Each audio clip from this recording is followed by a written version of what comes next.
మోపిదేవి వెంకటరమణ లేకపోతే కనుక బేదమస్తానరావు ఇప్పుడు కృష్ణయ్య ఈ మూడు ఉదంతాలు చూస్తే మోపిదేవి వెంకటరమణ వెళ్తారు అన్నట్టు విషయం ముందు అందరికీ తెలిసింది. ఆయన చేసినటువంటి ప్రయత్నాలు ఇది.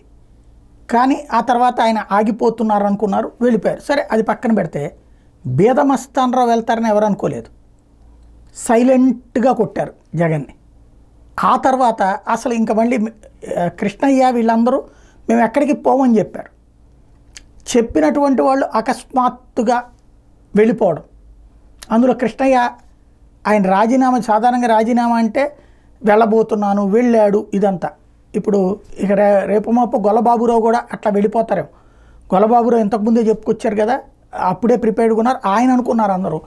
కృష్ణయ్య ఇక్కడ వెళ్ళిపోవడం అన్నటువంటిది కీలకమైంది. కృష్ణయ్య వెళ్తున్నది రాజ్యసభ గెజిట్ నోటిఫై చేసేదా తెలియలేదు వైఎస్ఆర్ కాంగ్రెస్ పార్టీకి. అంటే అంత నిశ్శబ్దంగా పనిజరిగింది. అంటే ఇందులో భారతీయ జనతా పార్టీకి సంబంధించిన పెద్ద తలకాయలు ఉన్నాయి, తెలుగుదేశం పార్టీ నడిపించినటువంటి ఆట. ఓవరాల్గా జగన్కి సైలెంట్ స్ట్రోక్ అన్నమాట.